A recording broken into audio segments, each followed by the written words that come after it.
Naalala ng bida kung paano niya, bilang Rin, narinig na sinabi ni Lista na kapag lumaki si Rin, tiyak na darating ang kapayapaan at magiging maunlad. Nakaupo si Lista sa isang bato sa tabi ng apoy at sinabing umaasa siyang mapoprotektahan ni Rin ang mga buhay na ito. Kinawayan ni Gertrude ang kanyang kamay sa bida at tinanong siya kung narinig niya ang sinabi nito. Tinanong ng batang babae ang pangunahing tauhan kung saan siya pupunta. Pinisil ng pangunahing karakter ang leaflet at sinabing titingnan niya ang Local Development Magic Club. Ang pink-haired girl na may pagkataranta sa mukha ay nagtaka kung talagang hindi alam ng bida na ang mahiwagang volleyball ay isang mahalagang bahagi ng mga sosyal na pagtitipon ng mga matataas na salamangkero. Siya ay bumantong hininga at sinabi na ang kaluwalhatian ng pamilya Ludwig, na naging karibal sa pamilya ng Page sa loob ng mahigit 100 taon, ay maaaring magwakas kay Lord Ryan. May na-realize siya. Ikinuyom niya ang kanyang kamay at naisip na ang panganay na anak na babae na si Paige ay nawala pagkatapos ng isang tiyak na kaganapan, at kung ang pamilya Ludwig ay nawalan din ng puso, kung gayon ang kanyang oras ay dumating na. Napangiti siya at naisip, oo, ngayon ay nagsisimula ang isang bagong panahon sa pamumuno ni Lady Krista. Sa isang masayang ekspresyon sa kanyang mukha, ikinuyom niya ang kanyang kamay sa isang kamao at bumaling sa batang babae na may kayumanggi ang buhok. Napag-alaman niyang may pinuntahan ang babaeng may kayumangging buhok. Tumahimik siya sandali. Si Gertrude, na may hindi pagkakaunawaan sa kanyang mukha, ay naisip na siya ay talagang sumunod kay Lord Ryan. Maraming estudyante sa lugar ng club. Sinabi ni Krista na nagtataka lang siya kung ano ang lokal na Magical Development Club. Ang pangunahing tauhan ay tumutugon sa salitang okay. Sinundan ng batang babae at sinabi sa kanya na tiyak na hindi siya sumunod sa kanya, pagkatapos ay tinanong siya kung nakikinig siya sa kanya, mugon na naiintindihan niya. Nahanap ng pangunahing tauhan ang tamang pinto. Tumingin siya sa karatula sa itaas ng pinto at iniisip kung ito ang lugar. Inaabot ng pangunahing tauhan ang hawakan. Ang isang tao mula sa loob ay sumisigaw na nagtatanong kung paano niya matatanggap ang gayong katawa-tawa na mga kondisyon. Si Krista ay may nagulat na ekspresyon sa kanyang mukha, at ang pangunahing tauhan ang nagbukas ng pinto. Tumingin sila sa opisina. Nag-cross-arm si Logan at sinabi sa lalaking nakaitim na kukunin ng malakas ang lahat at pagkatapos ay nagtanong kung hindi iyon ang panuntunan ng Dilettante Club. Sinabi ng may kulay abo na lalaki sa kanyang kausap na ang silid na ito ay magiging kapaki-pakinabang sa kanila, kaya kailangan nilang ibalik ito. Tinanong ng pangunahing tauhan si Krista kung sino ito. Tinanong ng batang babaeng may kayumanggi kung talagang hindi niya alam at pagkatapos ay ibinunyag na ito ay si Logan, isang junior member ng Chayhak School. Nagtatanong ang pangunahing tauhan kung anong klaseng school Chayhak ito. Tinanong ng batang babae na may kayumanggi ang buhok kung ano ang alam niya at pagkatapos ay sinabi na ito ay isang paaralan na dalubhasa sa pagtatapos ng mga salamangkero na may diin sa martial arts. Tinanong ni Logan ang lalaking may salamin at itim na sando kung kailangan ba talaga nilang magpasya ang lahat sa tunggalian at kung may lakas siya ng loob na makipaglaban sa mga matatanda. Nagtatanong siya kung bakit kailangan pa nila ng ganoong katawa-tawang club at kung sino ang nakakakilala nito. Sinabi ni Krista sa kalaban na madalas itong nangyayari dahil, upang magsagawa ng mga aktibidad sa club, kailangan mo ng isang silid. Dalawang estudyante ang nasa likod ng bida, at ang mga babae ay nakatingin sa kanila. Nagpatuloy sa pag-uusap sina Logan at ang lalaking may salamin. Sinabi ng batang babae na may kayumangging buhok na kung gusto mong lumikha ng isang club kapag walang libreng mga silid, kailangan mong kunin ang lugar ng isa pang club. Tinanong ng pangunahing tauhan ang babae kung talagang kailangan itong gawin gamit ang magic duel. Si Krista, na may ngiti sa kanyang mukha, ay sumagot na tama ang sagot ng bida dahil ito ay isang malinaw at kapani-paniwalang pamamaraan. Ang pangunahing tauhan ay tumugon na ito ay totoo.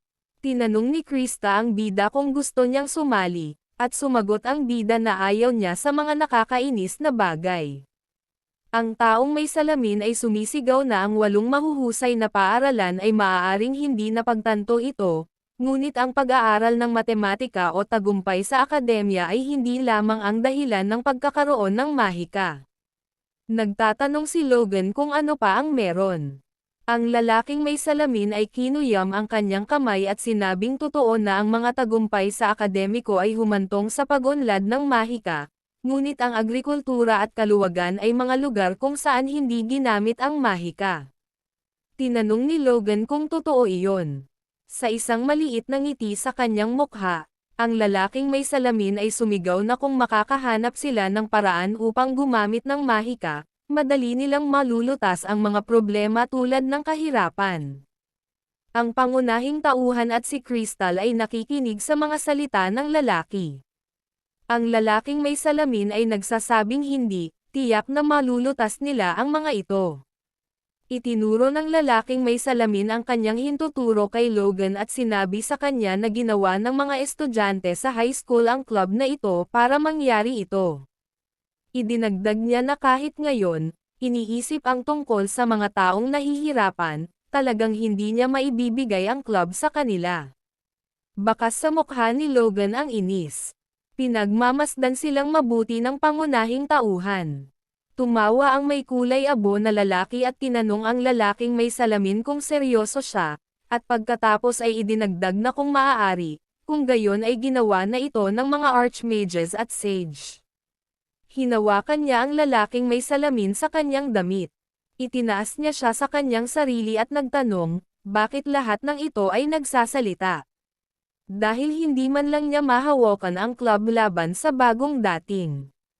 Na may malisyosong ngiti, tinanong niya kung nakapagbigay na ba ng resulta ang mga senior students na ito at kung may nagbago. Isang patak ng pawis ang tumutulo sa pisngi ng isang lalaking may salamin.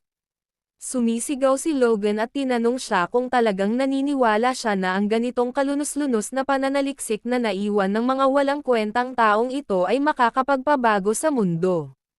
Sinabi niya sa lalaking may salamin na hindi man lang siya nangangahas na makipaglaban sa mahika. Dapat isipin niya na wala lang. Ang pangunahing tauhan ay pupunta sa kanila. Sinabi ni Logan na ito ay napakasakit at sa halip na isang estranghero, mas mabuting tulungan siya. Yung taong nasa harapan niya, yung lalaking may salamin na hawak sa ere, sumisigaw na hindi niya kaya. Sinabi sa kanya ng may kulay abo na lalaki na tila hindi niya maidilat ang kanyang mga mata ng normal at pagkatapos ay tatanungin siya kung kagigising lang talaga niya. Nagtakip ng ngipin ang lalaking may salamin. Tinanong siya ni Logan kung siya ay ganap na gising at pagkatapos ay idinagdag na walang dapat gawin. Itinaas niya ang kanyang kamay at akmang ihagis sa lalaki ang isang sigaw na makakatulong sa kanya na imulat ang kanyang mga mata. Ang gintong enerhiya ay tumama sa kamay ng bully, at binitawan niya ang lalaking may salamin. Dinilat ng mata ng estudyanteng kulay abo ang buhok. Tinanong ng pangunahing tauhan si Logan kung dapat niyang ayusin ang isang mahiwagang tunggalian sa kanya. Lumingon ang may buhok na kulay abo. Sa bida, ang usok ay nagmumula sa daliri ng pangunahing tauhan. Kakasali lang daw niya sa club. Ang araw ay sumisikat ng maliwanag sa kalangitan. Lumilitaw ang isang abiso mula kay Rod Ian na may impormasyon na maaaring ipagpatuloy ang pag-usad ng pananaliksik sa natatanging magic sa nakapalibot na espasyo. Sarado ang bintana sa kwarto ng bida. Si Rod Ian, na nasa tala-arawan, ay nagpapakita na ang antas ng pag-unlad ay 37.1, 7.9%. Nagtatanong ang bida kung talagang may magagawa ang magic. May magic circle sa harap ng kamay. Inisip ng bida na hindi at posible ang lahat. May lock na hindi nila mabuksan. Naisip niya na kung makakagawa sila ng oasis sa gitna mismo ng disyerto, makakatulong sila. Mga manlalakbay na naghahanap ng tubig. Tumalon si Price sa pond habang ang relo ni Nalista at Kay mula sa gilid. Ang pangunahing tauhan ay nakasandal sa isang bato at nagbabasa ng isang libro. Si Lista, na may ngiti sa kanyang mukha, ay nagtanong sa bida kung maaari siyang magtanong sa kanya ng isang bagay, at ang bida ay nagtanong sa kanya kung ano. Tinanong ng batang babae ang pangunahing tauhan kung maaari siyang lumikha para sa kanya ng ilang mga spelling na maaaring matutunan at madaling gamitin ng lahat. Nakaluhod ang isang lalaking may salamin at tumingin sa bida. Naalala ng bida na sinabi ni Lista na kailangan niya ng mga spelling na makakatulong sa mga taong may problema at gawing mas madali ang kanilang buhay. Inaayos ng lalaking naka-black shirt ang salamin niya. Napatingin si Logan sa bida na may galit na ekspresyon sa mukha. Naaalala ng bida na sinabi ni Lista kay Rin na likhain sila gamit ang kanyang sariling mga kamay. Ang pangunahing tauhan ay tumitingin sa may kulay abo na lalaki na may mahigpit na ekspresyon sa kanyang mukha. Si Logan, na may ngiti sa kanyang mukha, ay nagtanong sa pangunahing tauhan kung siya ay isang bagong miyembro. May napapansin siya. Nakita niya ang isang batang babae na may kayumanggi ang buhok sa likod ng bida at sa tingin niya ay nasa harap niya ang mga pulang mata at si Krista. May nagbanggit daw ng mababang ranggo na mage. Iniulat niya na siya ay nagkakamali dahil mayroon siyang ugali na ipahayag ang kanyang mga saloobin ng malakas. Idinagdag niya na, bilang isang mag-aaral sa isa sa mga grade 8 na paaralan, papunta siya upang batiin ang marangal na Panginoong Rain. Tinitingnan niya ang kalaban sa mukha at sinabi sa kanya na tila nabanggit lang niya ang isang mahiwagang tunggalian.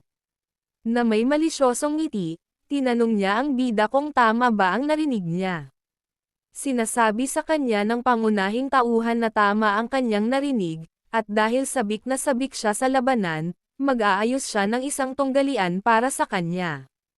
Tumawa si Logan at tinanong ang pangunahing tauhan kung sa tingin niya ay kaya niyang talunin ang isang tulad ni Logan, at pagkatapos ay itatanong kung siya ay seryoso.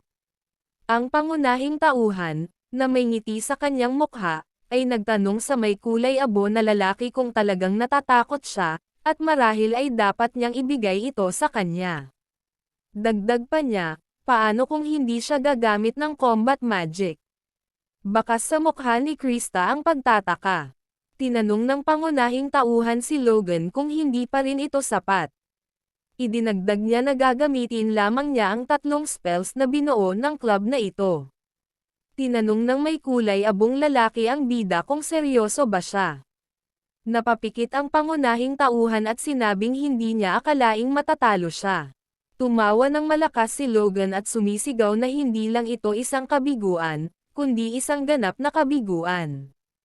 Isang butil ng pawis ang tumutulo sa pisngi ng batang babae na may kayumangging buhok.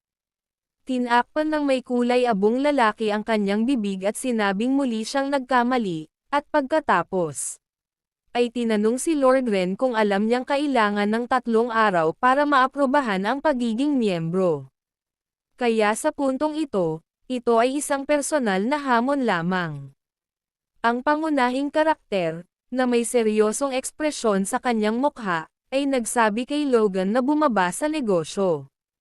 Itinuro ng may kulay abong lalaki ang kanyang kamay sa lalaking may salamin at sinabing kapag nanalo si Lord Rain, susuko siya, at kapag lumitaw ang mga manggugulo, siya mismo ang magpapalayas sa kanila. Sabi niya with a creepy expression na kapag nanalo siya, magsasampa sila ng expulsion kay Delighten. Sinabi niya na may ngiti sa kanyang mukha na ang dahilan ay, pagkatapos makilala si Logan mula sa Chayhak School, naramdaman niya ang isang hindi malulutas na hadlang. Nilagay ni Krista ang kanyang mga kamay sa gilid. Tinanong niya ang bully kung nagbibiro siya at kung talagang ibibigay niya ang club. Sinabihan ng bully ang babae na dapat tumahimik ang mga estranghero. Sinabihan ng pangunahing tauhan ang babaeng may kayumangging buhok na umiwas dito. Ang batang babae ay sumisigaw at tinanong ang pangunahing tauhan kung naiintindihan niya ang nangyayari. Nagkatinginan ang magkaaway, at nagtanong ang bida kung ano pa ang kailangan niyang maunawaan at pagkatapos ay idineklara na siya ay mananalo pa rin. Ipinaalam ng pangunahing tauhan sa kanyang kalaban na maaari niyang piliin ang oras at petsa sa kanyang sarili dahil handa siya anumang oras. Isang patak ng pawis ang tumutulo sa pisngi ng isang lalaking may salamin. Tumawa si Logan at tinanong ang pangunahing tauhan kung nangangahulugan ito na tinatanggap niya ang mga terminong ipinasa niya sa pangunahing tauhan. Salamat po sa panonood.